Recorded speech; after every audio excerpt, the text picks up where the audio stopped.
It was December 5th, 1945. The war was over. Europe had been celebrating peace for several months. The Pacific Theater closed only 3 months before. Across the world, soldiers were coming home, families were rebuilding, and the great machine of war was slowly grinding to a halt. But for the U.S. Navy, training never stopped. Even in peacetime, young airmen were drilled, tested, and prepared. The ocean, after all, was an unforgiving teacher.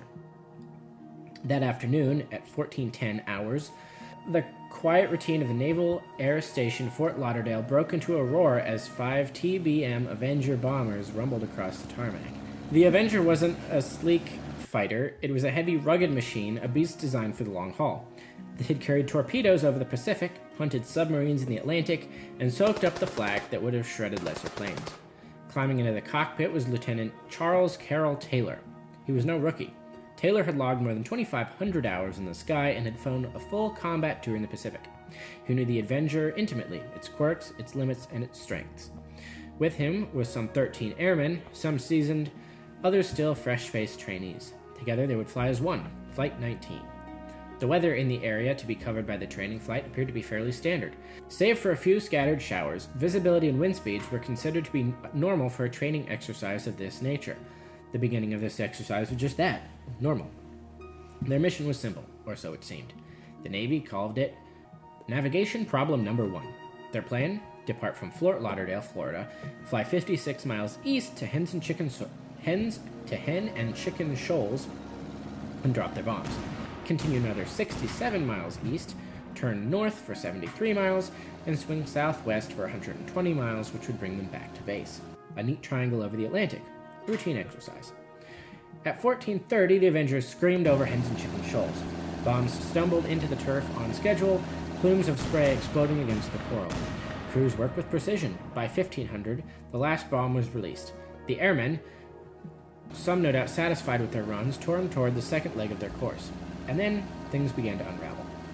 At around 1600 hours, a cackle broke across the radio waves. At first, just routine chatter, then a note of confusion.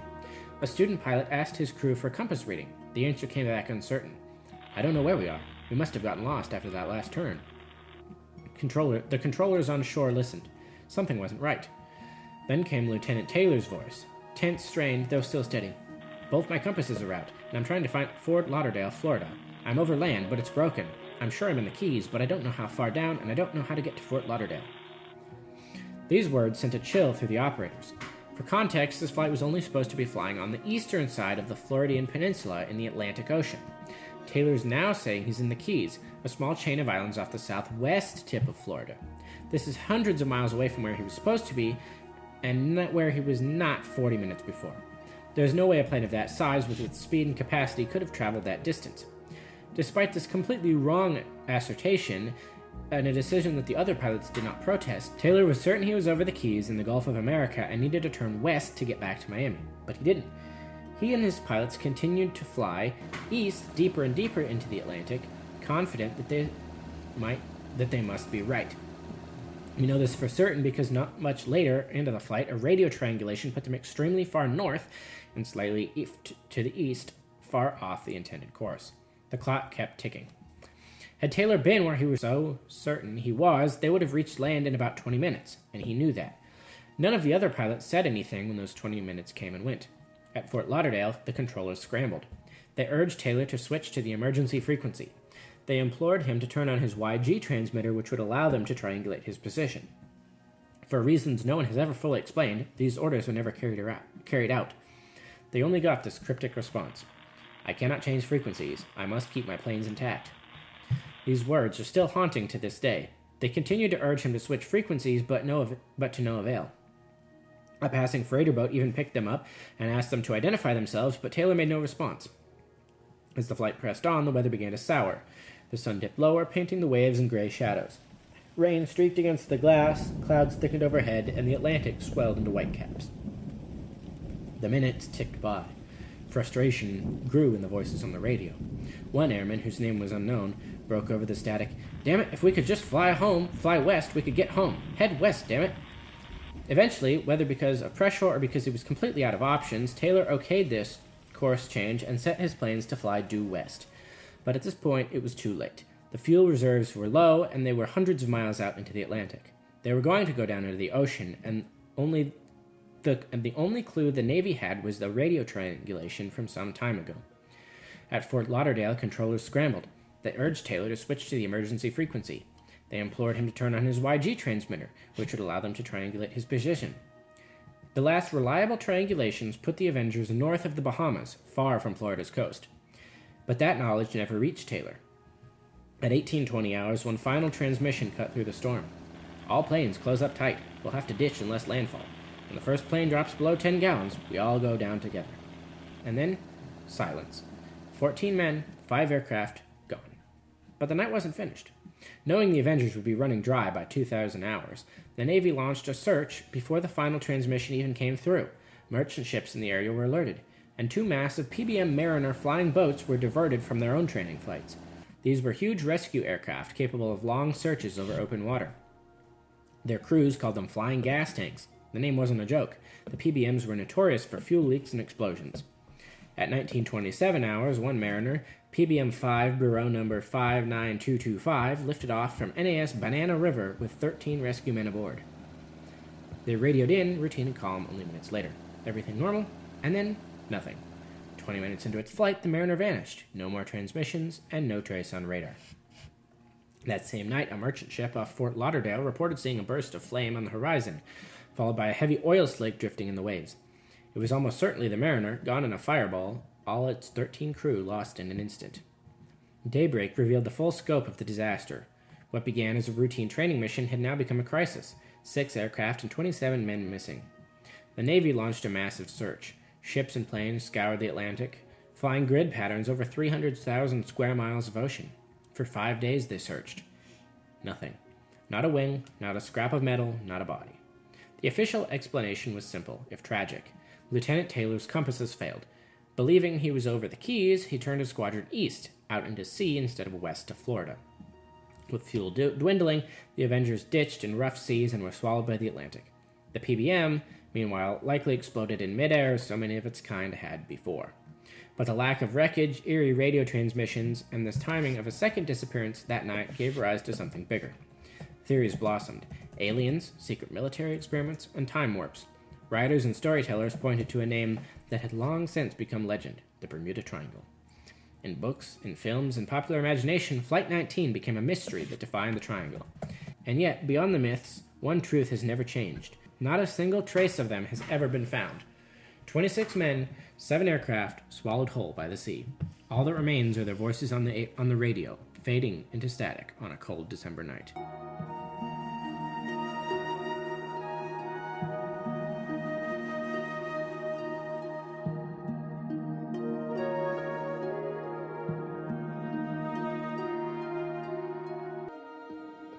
Welcome, everyone, to this episode of the Watchmen Podcast.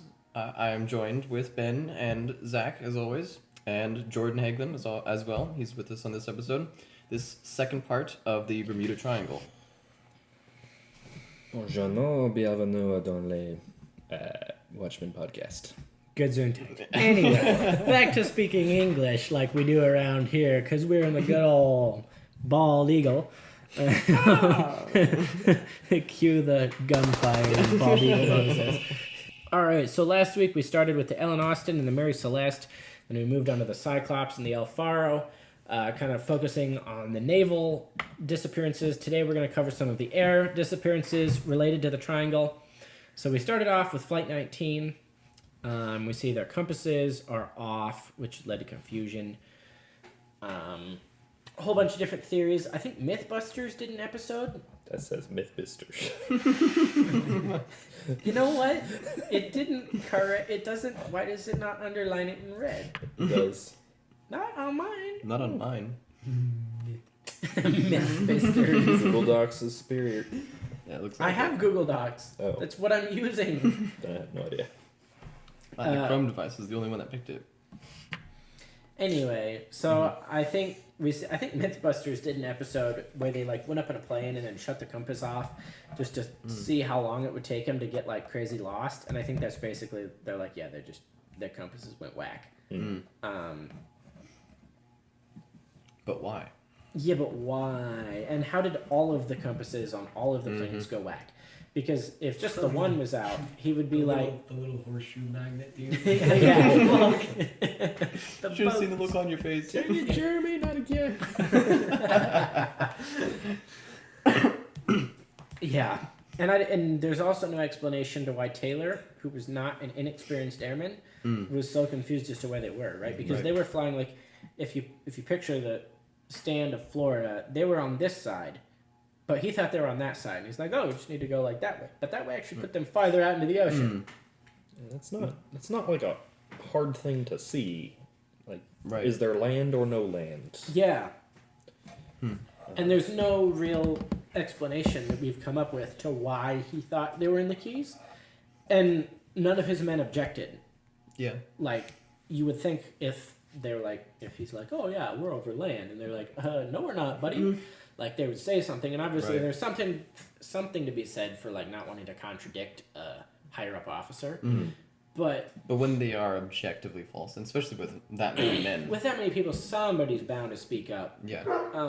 Especially on an important matter. Like, Yeah. like it's life or death. It is Kind of life or death. literally life or death. Yeah, they're gonna speak up. Like, they're not gonna be like, oh, like, he made a mistake. It's we'll let it slide. We're gonna keep flying We to go now. Africa. yeah. They land and they're like, So I don't think that's the case, and even then, a lot of people chalk it up to just Taylor being like stupid. Yeah, I don't know. Well, briefly brought up in the last one, Grativic and magnetic anomalies. Yeah, It makes a lot of... I mean, just put a magnet up to a compass and that wrecks it pretty quick. Yeah. it's Jeremy with the magnet. So it makes a lot of sense if there's any recordable magnetic anomalies in the area, which I don't actually think there are. But there's a way that the magnetic waves of the poles actually line up over the planet, and like around the Bermuda Triangle area is actually pretty low comparatively to the rest. Interesting. Were they on the Bermuda Triangle side of Florida? Yeah. Okay. Because he thought they were on the other side, but they Okay. were actually in the Bermuda Triangle. Yeah. So that is a weird anomaly. Yeah. But there's nothing else that can really explain that, is there? Well, so obviously the compasses were wrong. Yeah. They know that, and obviously not just one of them were wrong. And the planes had 2 compasses on them. Oh, yeah. So, Yep. like, both compasses were all... And like Jordan said, there was something I remember reading. I forget whether it's just, like, there's not enough magnetic pull in the area for the compasses, or if it's, like, the compass wants to point a different direction for some reason because there's just not enough pull or magnetic force. And so it wants to point to, like, true north versus magnetic north, because true north and magnetic north are not the same thing. it identifies as north. Yeah. So I don't know about that. There's also like all 14 of them like really thought that they were over the Florida Keys, Yeah. which is hundreds of miles away. So like how did they get to the Florida Keys? Or how were they over the Florida Keys for a short period of time and then back to where they were? Like, did they fly through? One theory is like, did they fly through a wormhole over the Florida Keys and then back out of the wormhole, and then they're back, and that was why they made the bad decision of him just fly east. Having a wormhole being a huge electromagnetic and energetic thing would make sense with the compasses. It doesn't make the theory any more reliable, but it makes sense. Yeah. Well, and we see like a lot of these time travel, alternate universe things, like we talked about the Cyclops. There's also a bunch of other planes. We got to do an episode on the planes sometime. So there's Pan Am Flight 914. There's MH370. That one's super popular. And then there's Santiago Flight 513. All kind of time travel related. And then obviously the search planes go down too, which is kind of funky. Ben, thoughts? Yeah, it's a training exercise, which, I mean, just play devil's advocate. I mean, it's a training exercise. There things are gonna go wrong. Yeah. But it's weird how wrong it went so quickly. Everything went To wrong. be over the Gulf of what was the Gulf of Mexico. The Gulf of America. But it was Well, at the Gulf of time. At the time they're over the Gulf of Mexico. You are quite literally surrounded in land. Like there is one direction you can go that will get you past land, and even then you have to hit all like the. If he was over the Florida Islands. Keys, he could have flown in any direction and hit land. And then the only places that would only have a little bit of land would be Florida, which you would still have to fly over the entirety of Florida, or the opposite direction, which would be Mexico, and then you would have to fly all the way across Mexico. Well, just south of Florida, there's a little gap there. Mm-hmm. There is a little gap, but it's really hard. You're gonna hit islands, and then you can see the islands, and the islands will give it away. Well, and that's where, like, why would he turn that direction? Like, he should have, if he was where he thought he was, it would have been 20 minutes of flying before he would have hit land, which doesn't make any sense as to why he, like, kept going. Yeah. Another great, I don't know, well, it's not a popular theory, but, like, a possibility, demonic intervention. I mean, a lot of the time in heavily, quotation marks, spiritual area, like haunted houses or whatever, you have a lot of weird effects on electronics and magnets and things like that, which a lot of times are hoaxes, but also a lot of the time it might just be demons because people go looking for that things and like, okay, yeah, sure, we'll show you what you want. Well, and okay, I forgot to mention this in the last episode. Ties in more to this. So in Skinwalker Ranch, there was one time, well, several times, they were flying a drone, and like Jordan said, it was having, like, electronic, being weird, like, so the drone has GPS, and actually one time, like, the GPS literally said the drone was in the middle of the Bermuda Triangle. Yeah. Like, they can see the drone is very clearly in Utah, but the drone's GPS thinks it's in the Bermuda Triangle. Did you use Apple Maps? Because not gonna lie, Apple Maps does stuff like that. You're in the Bermuda Triangle. Go home. Turn left. No, turn right, you idiot. You're gonna die now. Turn left, and you're like, left? That's the highway exit. No! Welcome to the Florida Keys. Yeah. We're glad you stopped by. Yeah, so that was another weird thing where, like, we do see magnetic and technological anomalies that are just odd and unexplainable. Like, yeah. And especially with people, when people go search for it, that's not good. But obviously the airmen didn't go searching for it. I think there's just one demon named, like, Jimmy. And his only hobby is just to mess with space-time continuum. And he's That's just a heck of a hobby. It's a great hobby. Stuff like this, yeah. Actually, though, that's not Jimmy, stop it. Let the pilots fly, okay? That's not actually, like, a bad theory. Like, we'll get into this with Bigfoot, and we talked about it a little bit with the Mothman, like how, like, the demon could be confined to its quote-unquote realm. Yeah. Essentially, I forget how we phrased that, but there was a way that it did like that. Like, they had rule over their specific territory. So there could just be, like, a demon who rules over the Bermuda Triangle, just instead of, like, Mothman or Bigfoot, like, he's just messing with their compasses, flying around with a giant magnet. Bermuda They're all Fae. sitting around telling stories around, like, the campfires of, like, hell. And they're like, yeah, and then what happened? He's like, and then I teleported them back to the Gulf of America. You know what they blamed it on? The ocean. Idiots. They're like, dude, that's a good story. I like that. Yeah. For the record and for the sake of posterity, demons suffer in hell. They do not rule hell. Yeah. Make that very clear. Yeah. The Bible is very Yeah, very clear. That's not biblical. I don't. I don't know how many times I've seen the thing where, like, quite campfires. hell is Satan's realm, where he just like turned up the heat a little bit. Like, no, like hell he's is where burning, he goes to be punished forever. Yeah. Anyway, And where you'll go too if you don't repent now. repent and believe, so you don't get sent to hell Amen. forever. Unless you want to mess with space-time continuum, in which case... You might be going to hell. Any other thoughts on that before we go into another plane story here?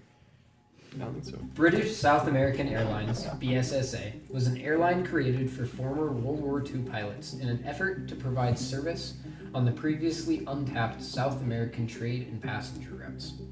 Originally named British Latin American Airlines, Blair, it was split off from the British Overseas Airline Corporation to operate its South Atlantic routes. It commenced transatlantic services in March 1946 with a BSSA Avro Lancastrian, making the first operational flight from London's Heathrow Airport. The airline operated mostly Avro aircraft, Yorks, Lancastrians, and Tudors, and flew to Bermuda, the West Indies, and the western coast of South America. Star Tiger was one of the 3 enlarged and improved versions of the Avro Tudor, designated Tudor IV, and it made 11 transatlantic flights, a total of 575 hours flying time. Since its initial test flight on November 4th, 1947, on the morning of January 28th, 1948, the crew and passengers boarded Star Tiger at Lisbon, only to be forced to return to the airport waiting room when the pilot, Captain Brian W. McMillan, told them that the port inner engine needed some attention. The aircraft took off 2.5 hours later and made what was intended to be a 75-minute refueling stop at Santa Maria in the Azores. However, the reported weather was so poor that Captain McMillan decided it should stop over until the next day. Of the passengers, 16 were British, 2 were Mexican, 2 were Czech, 1 was Swiss, and 4 were stateless. Did you just say Czech? Yeah, that's how you pronounce it. It's No, Czech. Czech. No. Czechoslovakia. No, I think you're right. Isn't it Oh. If you add an R in Czechoslovakia? there, then it's Shrek. Czechoslovakia. Whoa. Coincidence? I I thought it think was not. Czech. I've always heard it pronounced Czech, not Czech. Jamaica, and 6 were bound for Havana and Cuba. Why were only 6 of them going there? Because they had a stopover, remember? Yeah. The following day, January 29th, Star Tiger took off for the next leg of its flight to Bermuda, despite strong winds. McMillan had decided to fly at no more than 2,000 feet, 610 meters. You're stupid. For those using non-freedom units. So as to avoid the worst winds. An Avro Lancastrian belonging to BSAA, piloted by Frank Griffin, took off an hour ahead of the Star Tiger, and Griffin had agreed to radio weather information back to Star Tiger. Star Tiger took off at 15:34, and soon after takeoff was lashed by heavy rain and strong winds. At first, some 200 miles behind the Lancastrian, McMillan slowly closed the distance between them, and both aircraft remained in radio contact with each other and Bermuda. The second pilot aboard the Star Tiger was David Colby. Like McMillan, he was highly experienced pilot, an ex-RAF Pathfinder Force squadron leader. By 1:26 on January 30th, after 10 hours in the air, Star Tiger was only 150 miles behind the Lancastrian. The navigator of the Lancastrian managed to fix their positions using celestial navigations and found that the winds had blown the aircraft 60 miles off track in the previous hour. By this time, Star Tiger had passed its point of no alternative, at which it could have diverted to Newfoundland, and was committed to remaining on course for Bermuda. At 2 o'clock, Cyril Ellison, Star Tiger's navigator, fixed the aircraft's position and learned that they too had been blown off course and were crabbing away from Bermuda. He gave McMillan a new course, which turned the aircraft directly into the gale.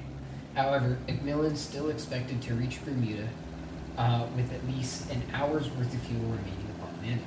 The merchant ship, SS Troubadour, had reported seeing a low-flying aircraft with lights blinking about halfway between Bermuda and the entrance to Delaware Bay, which meant that if the aircraft was Star Tiger, then it had gone well off course from Bermuda. This alleged sighting occurred about 2 a.m. This alleged sighting occurred about 2 o'clock. At 3 o'clock, Captain Griffin aboard the Lancastrian amended his ETA from 3:56 to 5, and called Star Tiger to say that he was switching to voice telephony to contact Bermuda approach control. Griffin later testified that he heard nothing from Star Tiger to indicate that it was in trouble. and that from then until he touched down at 4:11, his own aircraft encountered no turbulence, icing, fog, or electrical storms. Ghost storm. At 3:04, radio officer Robert Tuck aboard Star Tiger requested a radio bearing from Bermuda, but the signal was not strong enough to obtain an accurate reading. Tuck repeated the request 11 minutes later, and at this time the Bermuda radio operator was able to obtain a bearing of 72 degrees accurate to within 2 degrees. The Bermuda operator tried to contact Star Tiger at 3:50 and received no reply. Thought that it had gone over to redirect radio contact to Bermuda Approach Control. However, Approach Control reported that this is not the case. The Bermuda radio operator tried at 4:05 to contact Star Tiger again without success. And after trying again at 4:40, he declared the state of emergency. He had heard no distress message, and neither had anyone else, even though many receiving stations were listening on Star Tiger's frequency. On January 30th, 1948, a press dispatch reported the plane's loss at 440 miles northeast of Bermuda. The U.S. Air Force personnel operating the airfield immediately organized a rescue effort that lasted for 5 days despite worsening weather. 26 aircraft flew 882 hours in total, and surface craft also conducted a search, but no signs of Star Tiger or her 31 passengers and crew were ever found. On February 1st, 1948, a B-17 search plane reported sighting several boxes and an oil drum 325 miles, or 523 kilometers, if you're stupid, northwest of Bermuda. It is unknown if this flotsam was connected to the missing plane or not.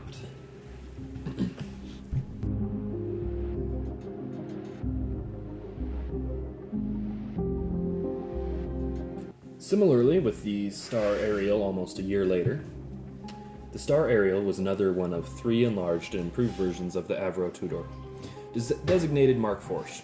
On the 17th of January 1949, Star Ariel was awaiting flight instructions at Kinley Field, Bermuda, with no passengers. Meanwhile, BSAA Tudor G-AHNK Starline suffered an engine failure on approach to Bermuda landing without incident. Star Ariel was promptly pressed into service to take Jenks passengers onto their destination of Kingston, Jamaica. Star Ariel took off at 0841 with 7 crew and 13 passengers. Weather conditions were excellent, and her pilot in command, Captain John Clutha McPhee, he was clearly Scottish, decided on a high-altitude flight to take advantage of it.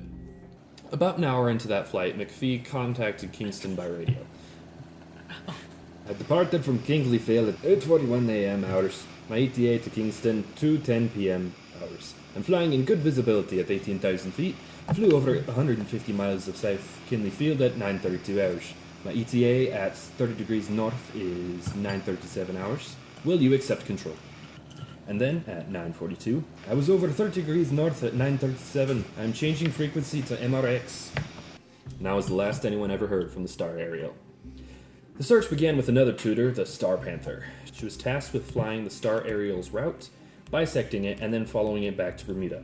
Over the next week, the search broadened to include the use of Missouri and 2 other carriers. They covered over 1 million square miles of ocean with no sign of debris, oil slicks, or wreckage. Well, one of the explanations is faulty planes. The BSAA grounded the remaining Tudor 4 fleet. Avro rejected this, the airplane manufacturer. They called BS. Didn't like that idea.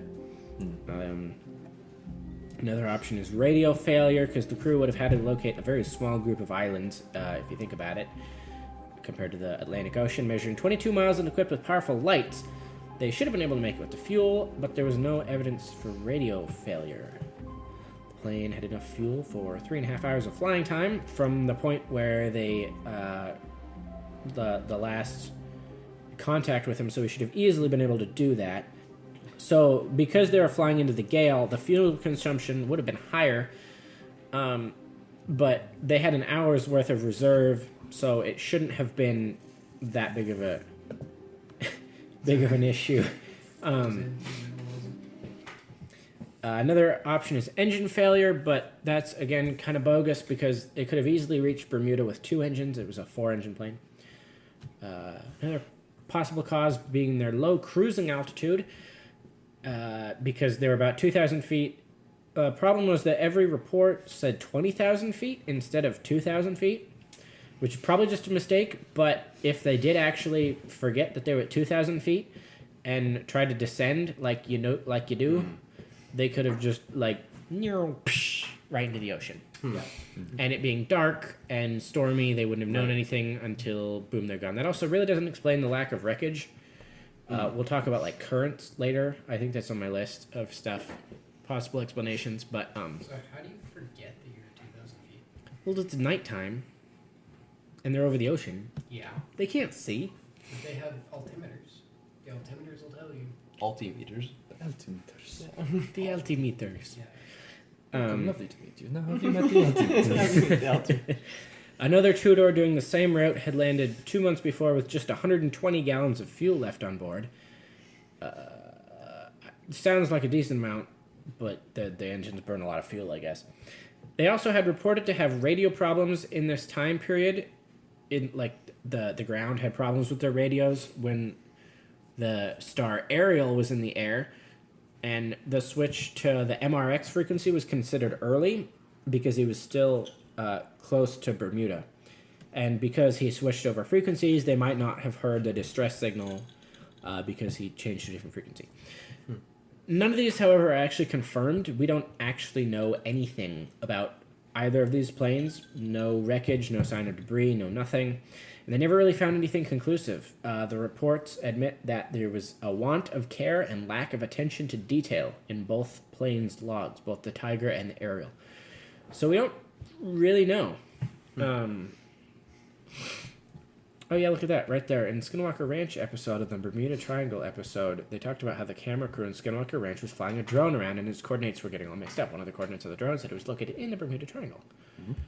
It's even in the script. Any thoughts on those 2 disappearances? It is, yeah. It is interesting. Again, we see such big miscalculations. Which is, it's interesting when you're talking about it's the same place. Why are there so many different miscalculations? But then also, along with that, it is one of the most heavily traveled, especially by air boats. This is the only 2 things that are gonna go through. I was like, well, boat too. It was like, that's the only thing that... It's traveled by car. Oh, all the time. Yeah. No, but it's one of the most heavily traveled places on Earth. Yeah. And we'll talk about that at the end, but yeah, definitely. Gur, what are your thoughts on the... what are your thoughts on these? I think it's really strange, and it's interesting how both of them happened very similarly and very close together, and both ending the same way too. Is that something weird goes on, and then they just disappear and aren't found ever. Yeah. And there's no real good explanation for it. All of the ones have one reason or another to say that they aren't true, or Yeah. It's just odd that just routine planes just vanish, you know? Yeah.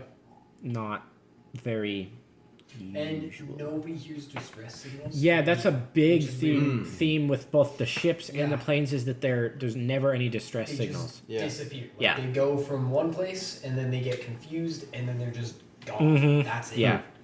Which I think adds a level of panic to it as well. One thing that I did, not for this one, with the training exercise where they think that they were over The Keys. the Keys, and then they started in the Gulf of America, but then they ended there, and then they ended. So nobody kind of know Where they where exactly were when they were there. We just have kind of guesses. He says to the control that he can't he can't change. Yeah, switch the frequency. Yeah, he can't change frequencies. He has to keep all of his planes intact. And I've heard like several things of like, oh, like it's some like weird. Like, He has to keep him intact. What yeah, does that mean? like yes, what does that mean? It's They're getting just abducted. yeah, it just keep them intact because if he switches and nobody else does. Yeah, because he had a then lot of he new can't people with hear him, the and rest they of can't them. talk. Yeah, exactly. Yeah, and then they're all on different frequencies, meaning that they can no longer talk, Right. making communication even worse. Now Really they can't bad. Talk to Yeah. people. Yeah. So Yeah. Now, just to play the boring statistician advocate, technically speaking, the Bermuda Triangle does not have any more losses of planes or ships than any other section of Yeah. the ocean. that is true. Well, and a lot of these weren't even in the Bermuda Triangle. I know, yeah. It's like it's Virginia, and you're like, that's not the ocean. That's not even the right. It's pretty not. close though. It's close to a state that's close to a state that has some ocean bordering it. So it's basically the ocean. Basically. So, yeah, it's probably not just this area. The area is probably most likely due to that one book by that one author whose name I can't remember. Charles something, maybe.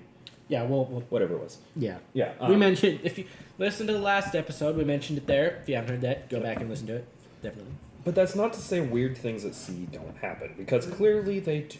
Oh, yeah. They do, yeah. All of these stories, all of the random ghost ships and all those sorts of stories. Weird things happen. The ocean is weird.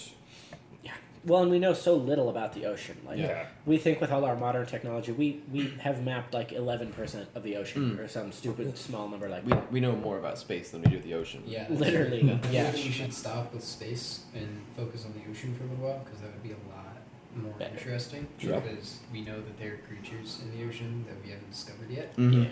But space, it's going to take a while to start discovering stuff. Yeah. If there is anything out there, which There's I not. personally don't think there is, Yeah. besides like bacteria, maybe. Mm. But still be cool to go to space though. It would be cool to go to That's space. true. Anyway, what were you? Do you have more to say on that? I don't think so. No. Okay. There's a couple other. Obviously, there's other planes. People actually connect like Amelia Earhart's disappearance to the Bermuda Triangle. Mm. They're like, oh yeah, she went down in the Triangle. No, she didn't. She went down in the Pacific, like other ocean. Like the exact opposite side of the country. Yeah, pretty much. But then people are like, no, she flew through the Bermuda Triangle, and that made her instruments all weird. And then by the time she got to like Texas, and then she flew the remaining 3,000 miles and then decided to crash. yeah, so Right. not even like connected at Her all. compass Mm. was slightly off, and then she's like, and I'm dead. Okay. Just accepted defeat. She's like, oh man, it's going true north now. Where do I go? Up, down? I don't know. I'm a woman. I can't drive. There was one thing I read. We might mention it in like a storage closet or something sometime, where woman I can't drive. I know. I was just thinking that she. No, proved talking- the point. Man. Like, take this feminism. Just did it as a ploy to destroy feminism. Anyway, so there was an idea that like basically something with the word Croatoan. It was carved in the Roanoke colony's tree. Yeah. They never found them. John White, whatever his name was, went back to England. Anyway, that was a big story. And then supposedly it was in Amelia Earhart's journal. Yeah. I searched that one up. It is one small website journal thing written by one lady. I couldn't. There is no other Yeah. backing up evidence to that one. Yeah, there was a couple other notable ones. I forget what they were. Yeah. And there's no definition to the word, is there? It's got some power. No, nobody knows what it means. So there's that one. There's actually a lot more plane disappearances in the triangle that happened later. A couple notable ones are in December 1948. A DC-3 with 3 crew and 36 passengers disappeared. Supposedly they found some wreckage from it. In June 1965, a flying boxcar goes missing, and 2 months later they found debris. June 2005. Flying boxcar. Yeah. They named them flying boxcars. It was a and nickname expected for the nothing to go plane. wrong. In June 2005, a Piper PA-23 disappeared with 3 people. Never found it. In 2017, a Turkish A330 was forced to divert after electrical trouble. And in May 2017, an MU-2B, whatever that is, vanished off radar, and wreckage was found months later. Mm-hmm. So a lot of them are like either they don't find wreckage or they sort of find wreckage or whatnot. It's a massive ocean trying to cover the whole thing. But there's also stuff that floats. Like planes are usually designed to float. Also currents. There's a lot of currents. Yeah, we'll talk about that here in a little bit. Our next story, Gur, if you want to read that. Okay. What's the current from Nemo? I literally brought that up later. Just like a ton of planes floating with all the turbines. I know. I brought that up later. Read the next story, and then we'll go into our what we think our speculation. Just imagine how much scarier Finding Nemo would be when you find the pilot corpses. there's just a bomber. Yeah. There's all the turtles, and they're all like, "Hang loose, man!" You're like, that's a dead body. Instead of an anemone, they live in like a downed plane. Some guy's eye. Yeah, some dude's eye. Dude, it's the planes that get shot down in the Planes movie. Remember the old like World War II plane guy? Yeah. And how like everybody dies. Anyway, I think go. we should make a live action. That would be sick. But with real people just in plane costumes. That'd be like an SNL skit. Anyway, go ahead. Read the Miami plane guy warp. You got it. Bruce Gurney Jr. and his father were real estate developers in the Keys in the 1960s and 70s. They had recently closed the deal on another portion of land in the Bahamas on Andros Island. The plan was to develop this into a resort space, thus raising the value of the island for the British Commonwealth, and making themselves fairly well off as well. The island was not far off the coast of Florida, about 250 miles. Due to the nature of the business, and time being more valuable, Bruce's father owned a small airplane. This enabled them to make the trip to Andros in about an hour and a half, instead of hours-long journey by boat. By the end of the 1970s, they had reached the peak of business regarding their resort development. The flight that once took place monthly was happening at least once a week. Pure necessity demanded that Bruce get his pilot's license. His dad had one, and it was better off to have 2 qualified hands on the plane, as well as being able to make the trip himself if he wanted to. He already had a captain's license from the Coast Guard. After months of planning, Bruce and his father were finally able to see the work begin. On December 4th, after a particularly busy week of overseeing operations on the island, Bruce was ready to return home. The small plane lifted off from the Andros airport. In the plane was Bruce, his father, and one of their other business associates. Takeoff had been delayed that morning due to some heavy rain, but by the afternoon it was just cleared enough, and the plane left the ground at exactly 3 p.m. They were going to just take off from Andros, fly past Bimini Island, and fly straight into Palm Beach. They were going to just take off from Andros, fly past Bimini Island, and then straight into Palm Beach.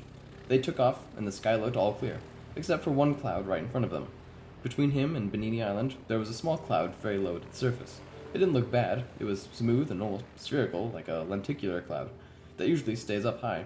It looked harmless, as Bruce could just climb a little over it and fly over it. He contacted Miami to review his flight plans and get an updated weather report. They said the weather was all clear. He breathed a sigh of relief and pulled back on the stick and looked down at the cloud beneath him. During the call with Miami, things changed very fast, in a very bad way. The cloud was totally different, like it was just moments before. Now it looked like a cumulonimbus storm cloud. The cloud grew at the same pace as his attempt to climb over it. He was making very little progress at actually getting above it. A few times the clouds swallowed his plane and spit it back out with a gust of wind from underneath. He was playing leapfrog with a giant storm cloud that must have felt like a tiny toy prop plane. Eventually, Bruce's dad suggested that they go back to Andros and just wait again. And he didn't know if the rain over Andros had worsened in the time since they had been there. He kept climbing and stayed on course. Finally, after climbing 10,500 feet, they broke completely free of the superstorm's clutches and were riding the storm like a wave. He turned around and saw the cloud had expanded to a superstorm behind him. It was now 10 miles wide and utterly violent. Looking squalls of rain and lightning flashes were spitting out of it. To give you an idea of just how wild the storm was becoming, Bruce's forward speed was about 105 miles an hour, about half of what the plane could do at top speed. But the storm was catching up, clearly going faster than 100 miles an hour. Bruce estimated the storm was moving about 300 miles an hour relative to the Earth's surface. He described it as similar to a gasoline trail being lit by a match. They had been on the air for no less than 26 minutes when Bruce saw the storm had reached around him and was now closing in front of him. Both ends traveled quickly to close around him on the other side, and this time they had grown much taller, up to 50,000 feet, much taller than any capacity for his little plane. He couldn't go over it, he couldn't go around it, he couldn't go under it. In a last-ditch effort, Bruce turned directly due south in the completely wrong direction he needed to go, hoping to find a way around the dark, circling mass of storm cloud. His desperate act worked for a moment. He broke free of the storm's path and informed Miami of his troubles. But this repose was short-lived. The storm continued to enclose around him, and he would have to just go right through it. He noticed a part of the storm that looked a little bit thinner, and headed that way. At this point, he had corrected his course and was heading back northwest. At this point, that part of the storm grew thick and black, like the rest of it. Too late now, they were committed. They would have to rely on the plane's instruments to get them through it, as they'd be flying virtually blind. But right before they entered the cloud, they noticed a small hole forming in the storm. Aiming for it, they entered in with the plane and noticed it was a horizontal tunnel through the entire thickness of the storm. It seemed like an artery of safety, piercing the chaos of the storm like a blade. Bruce maxed out his plane's speed up to 220 miles an hour and drove straight into the storm. They'd been in the air for about 30 minutes, and they were still at least 100 miles away from the coast of Miami when they entered the tunnel. Once inside, they immediately noticed they were getting smaller. Closing around them, they'd have to hurry. The plane was already pushed to her limit, but then a radical curiosity happened.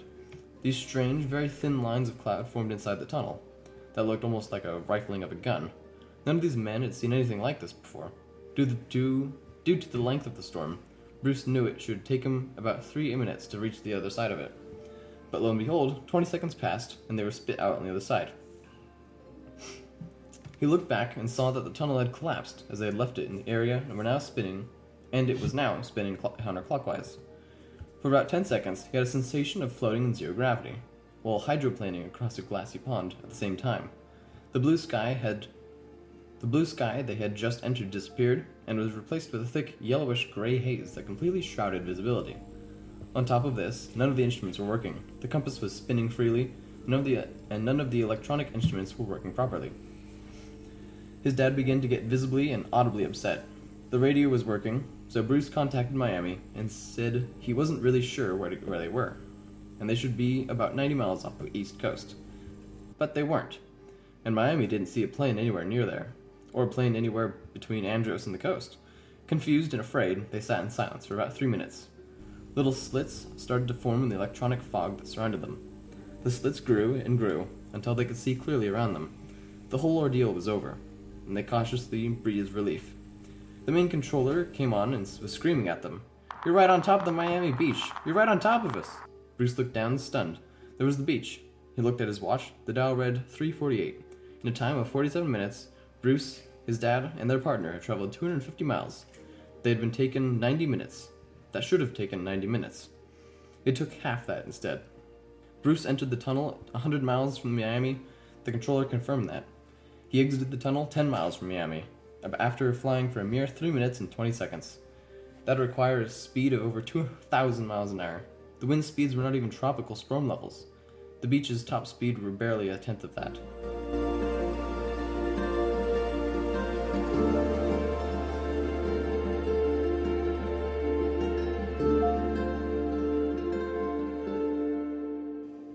Dang. It's pretty impressive. Yeah. Someone was speeding. Yeah. Get him a ticket. Honestly. Yeah. So this one is odd because like they actually survive and there's multiple witnesses. I think he wrote a book actually. Oh, really? I think so. Like he wrote an autobiography or something. Right. Yeah, so it's like a weird time warp. This is where we're going with like the direction of the Cyclops, right? Like basically this, but with a ship instead. Yeah. And this is not like a weird disappearance. This is just something interesting that did happen in the Bermuda Triangle because they were flying right through the middle of the Bermuda Triangle. And there's no explanation. There's just no explanation. It's really weird. Like ground control can verify that he basically went 2,000 miles an hour. So not just the 3 people in the plane, he still holds to the story. He can't explain anything about it. And yeah, he wrote a book I have in my notes. And so what it says, due to the entanglement in the space-time continuum, like we were talking about in our last episode, quantum entanglement, basically they're getting pushed faster through space-time, even though like their airspeed doesn't actually go faster.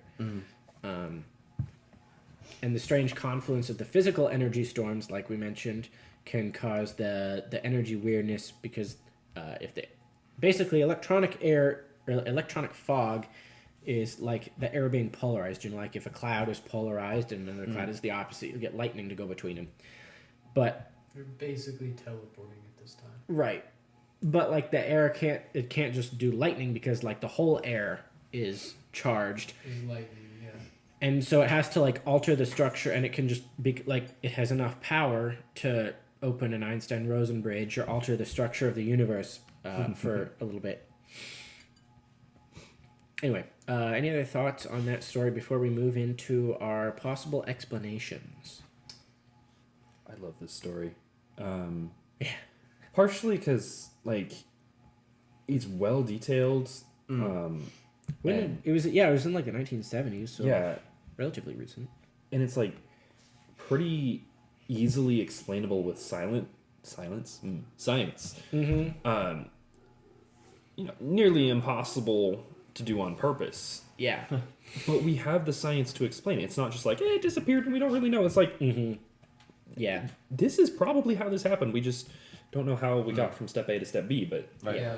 And it's much more documented, like, just kind of like piggyback off what you said. Yeah, it's much more documented. It's not just like, oh, like, they might have gone down, like, they might have gotten lost, like, they thought they were over here, And then but, like, ghosts maybe appeared. they just got, like mixed up, like... like bro had to be going 2,000 miles an hour. Yeah, like, they saw it, and then they're like, and now he's here. Yep. Yeah. And then there's just no explanation on how he got there. Mm-hmm. Yeah. Yeah, definitely kind of crazy. And like none of the instruments read like they were going any faster. He didn't feel like he was going any faster. Like obviously you can feel if you just randomly accelerate to 2,000 miles an hour. Yeah, you definitely be picking up some cheese. Yeah. But like there's none of that. Yeah, it's just a really odd scenario. So we're going to move into our explanations now. We've kind of hit all the main stories. So a lot of these explain part of the disappearances, but not the whole thing. Which is just kind of odd unless like each scenario just gets the unlucky jackpot. So the first one, like we were just talking about, is electronic fog / time warps. Like witnesses like Bruce Gernon and potentially the Cyclops. Like I said, this only explains some things. It's part of the problem, but not like this is the thing that causes the triangle. But the triangle is definitely like a hot spot for this kind of thing, whether that be like the ley lines we talked about or other stuff. Another one is hexagonal clouds or microbursts. This is something we know can happen. Cloud formations can have strange pressures. Basically, hexagonal clouds, you can look this up. They're just a cloud that looks like a hexagon. They can have... Like the negative image of a hexagon, right? Like, it's not like the cloud itself. I think so. Is a hexagon. It's like the clouds come together, and in the center is a hexagon. Yeah. That's where, like, like, it's like the energy from the clouds. Well, and because of like how the fronts work, basically it can cause winds of up to 170 miles per hour straight down. Yeah. Like... So, like, basically the weight of your mom sitting on you? okay. Yeah. No. Yeah. Basically, like hurricane force winds straight down, and planes are designed so that they're if you look at them from the top, they're like a big flat thing, and if you just hit them with 170 miles per hour wind, they'll go down. It can take down the planes. It only explains the planes, not the ships, and it doesn't explain the lack of the wreckage. I just looked up really quick. Yeah. If you accelerate to 2,000 miles an hour from 200 miles an hour, in 1 second, you would pull 82 Gs. You would be flattened. Yeah. Yeah. How many? 82. 82 just wait, okay, hang on. So 82 Isn't like 9 15. is a lot, isn't it? Well, Yeah. it depends on how long it's for, I think. Tom Cruise reached like 8 in Top Gun, so Yeah. I know that he can survive Wait, hang on. I want to say it was Wait. like 15 is fatal. So or then, something like that. how Sounds would about right. that? You'll black out. Like, Yeah. how would that translate to like pounds? Because like G's is obviously. Like, Oh, how much you would weight? How much you would Oh. weigh? Yeah, exactly. Yeah, like how much weight do you have pushing down on you? at I that don't know. time? Jordan, look it up. Yeah. Let me talk about rogue waves real quick. Wave anomalies can happen because basically waves are not just like ripples in the water. They're actually energy waves that manifest as liquid waves. So when they confluence in different directions, like when they go like this, they can kind of all go together and form massive waves. We have pictures of these reaching up to like 90 feet tall. So like if you think about like an act, like what we picture in our mind as a tsunami, like literal wall of water, that's what a rogue wave is. But like out at sea. But like in the middle of the ocean, Right. not close Oh to my sea. gosh, I don't like that. If you What? normally weigh 150 Rogue pounds, wave? under 82 G's, you would be weighing approximately 12,300 pounds. Gosh. Wow. Yeah, that's. Yeah. Anyway, yeah, massive waves could take down big ships, that kind of thing. Yeah, huge wave, and then of course if you have, But again, that only takes down the ships, doesn't take down the planes. unless the planes are flying at 90 feet. Unless the planes are flying at 90 feet, or the planes are already. Well, even if they were already down, show me the picture. What are you not It's liking? like not a real picture, but it's I still think- terrifying. Oh yeah. Yeah. Have you seen the video? Or like, it must be a movie or like AI with some cruise ship, and it gets like capsized. Hey, I'll look it up later. So that explains the boats, but not the planes, not the lack of wreckage. Yeah. And planes don't typically fly under clouds. If clouds are coming, you rise to go above them. So Except you with, avoid like, the the- possibility yeah. of things like that. I mean, obviously, like the Lancastrian, but the Star Tiger, that was flying pretty low, but still at 2,000 feet, which is plenty of altitude. Magnetic anomalies, we talked about this with the compasses. The triangle is a strange spot where the true north and the magnetic north of the Earth don't line up, and the compasses tend to have a tendency to malfunction, which could have caused things like all the compasses in Flight 19 to tweak, but not the ships, and again, not the lack of wreckage. Another one for our ships. Methane bubbles. Supposedly the decaying stuff on the seafloor can cause a buildup of methane gas, creating pockets of methane trapped under the seafloor.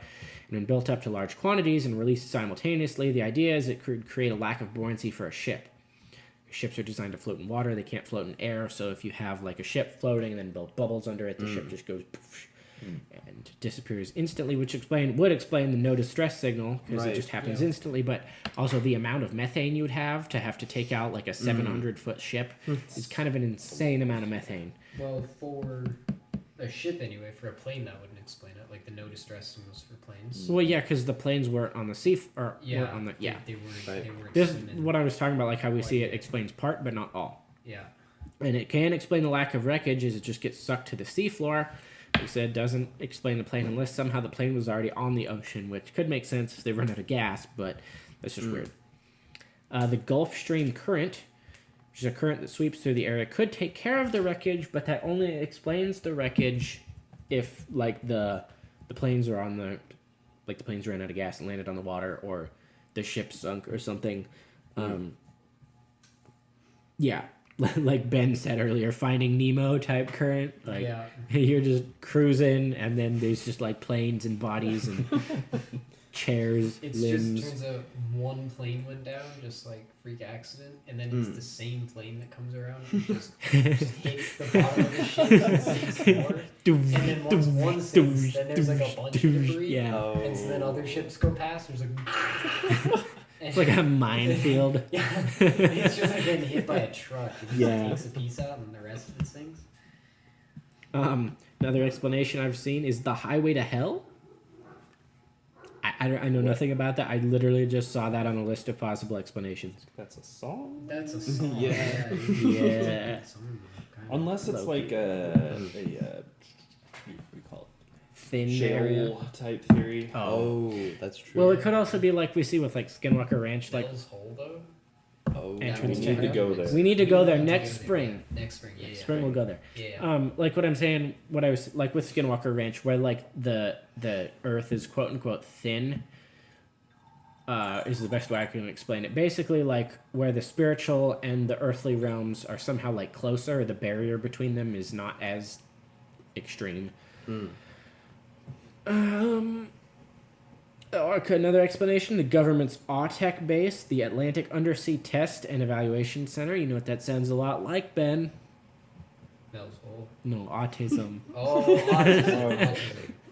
The government causes autism. No, Because they're like, we causes like autism. the boat. Everybody knows Tylenol causes autism. Oh, also, completely unrelated note. Nothing to do with... I mean, it has to do with ships and cruise ships and having oopsies in the water. But a whole cruise ship sunk off of... Yeah. Somewhere off of Italy because a dude hit a rock. Yeah. Like, sunk the ship, but it's like a cruise ship. Mm-hmm. Yeah, like a big ship. Anyway, so the government is involved in all of these quote-unquote paranormal strange places. I don't know, not very compelling. As usual. Except for like JFK. JFK was the government. Yeah. Okay, I wasn't going to mention this until I saw it on 2 separate sites, but apparently there's a downed 11,000-year-old comet. Wow. Really? Who shot the comet down? I don't know. I literally didn't do any research. I just, like, top 10 Bermuda Triangle explanations or whatever. It was on 2 different ones. I was That's like, it. It's the comet just going around. Yeah. Going around. Ding, ding, ding. It's like a freaking garbage disposal. Blenderizing. Atlantis.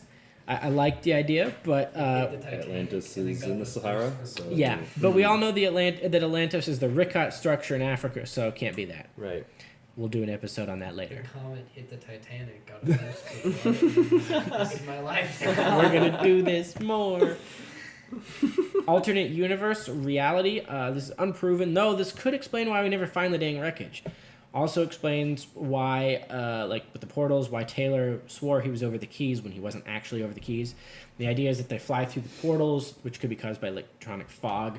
Like I said, this is my favorite explanation. Definitely, that there's no proof really for that, but I really like the idea. Aliens or demons, portals, UFOs, lights or orbs, very common. Like Columbus saw fire, lights, that kind of thing. Aliens or demons could just be down there like yoinking the ships. Right. All the crew.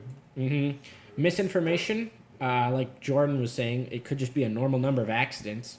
And actually it really is, but the media just chalks it up that way for more sensationalism. It worked.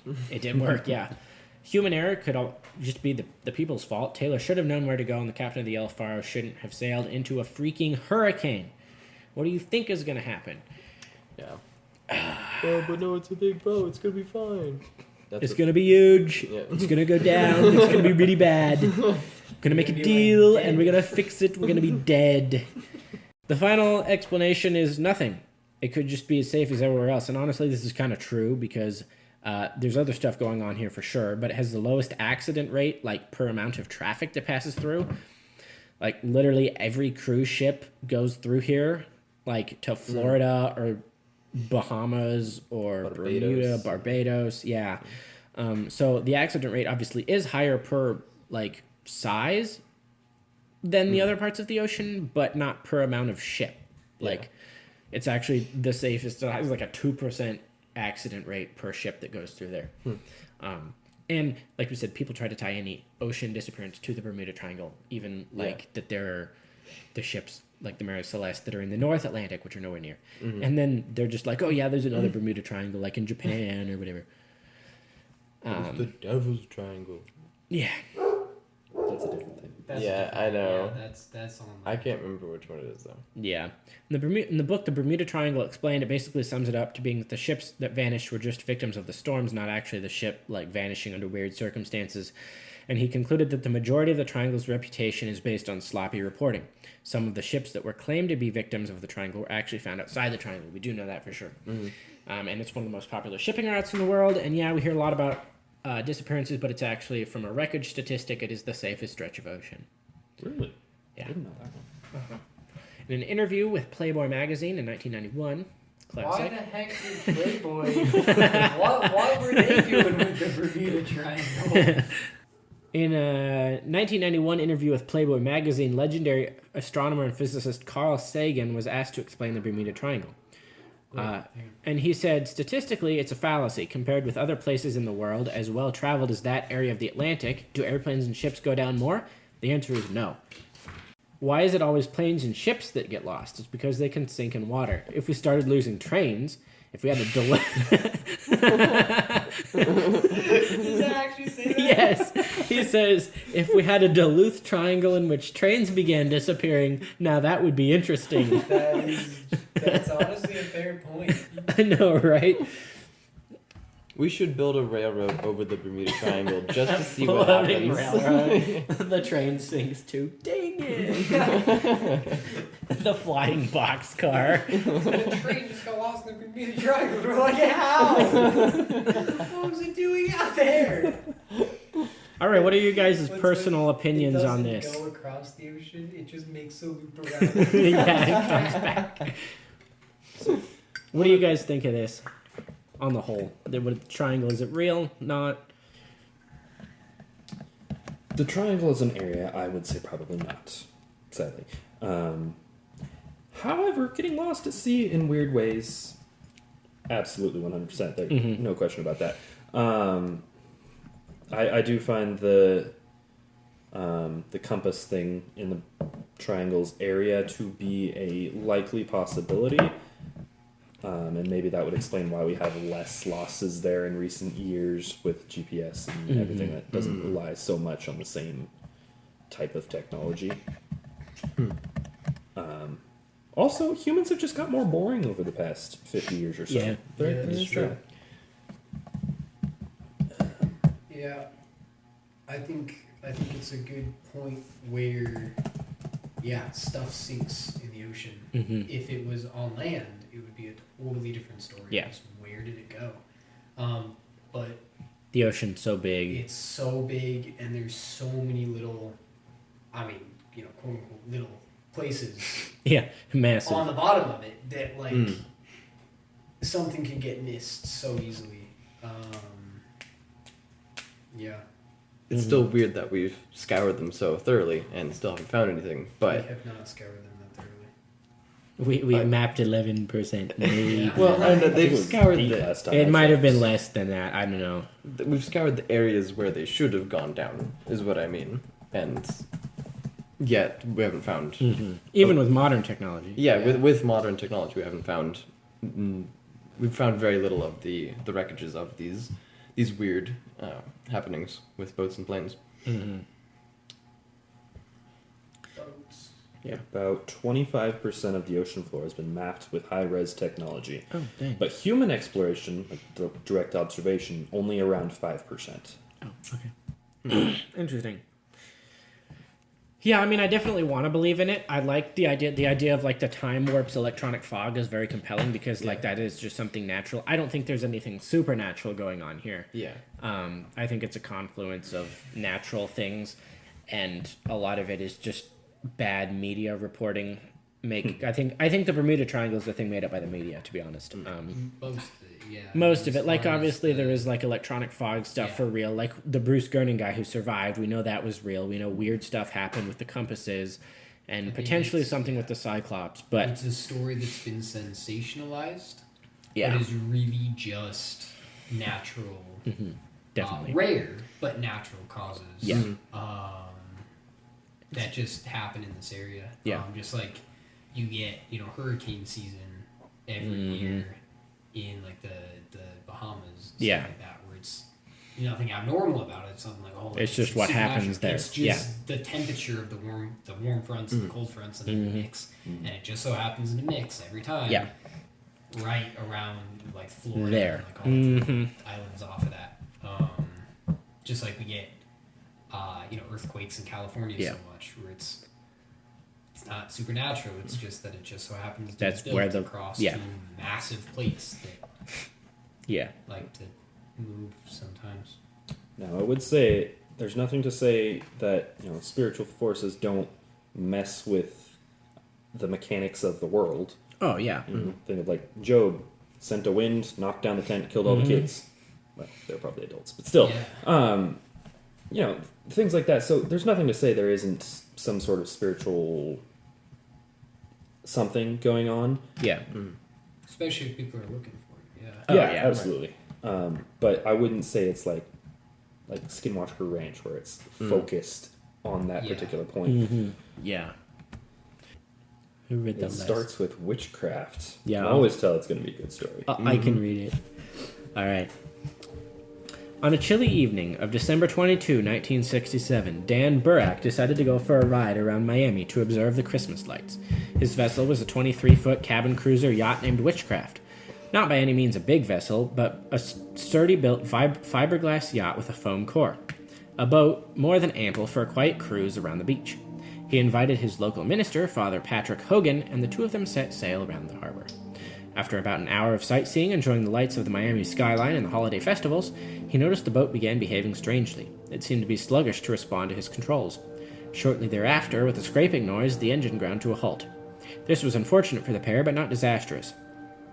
They were well within sight of the shore when Dan placed a call to the U.S. Coast Guard just after 9 p.m., stating that they had hit something and needed a tow back to the harbor. He was very calm and explained they weren't in an emergency, they had just hit something with the propeller or the rudder. Minutes later, someone was on the way to assist. At 9:19 p.m., they were at Witchcraft's location, but there was no sign of the vessel whatsoever. A flare was meant to be set off by Dan to give their exact location, but it was never set off. The Coast Guard escalated a search for the missing boat, but nothing was ever found. It was baffling. The rescue boat was just minutes away from Witchcraft, and there was nothing, no clues or anything left behind.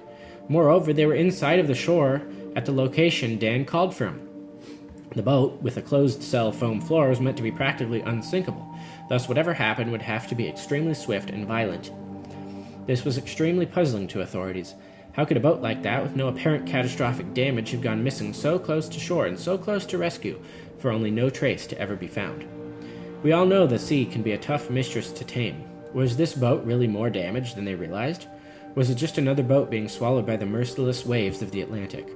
Or was there something more at work here? Something deeper, supernatural even perhaps, that has an insufferable thirst for human catastrophe?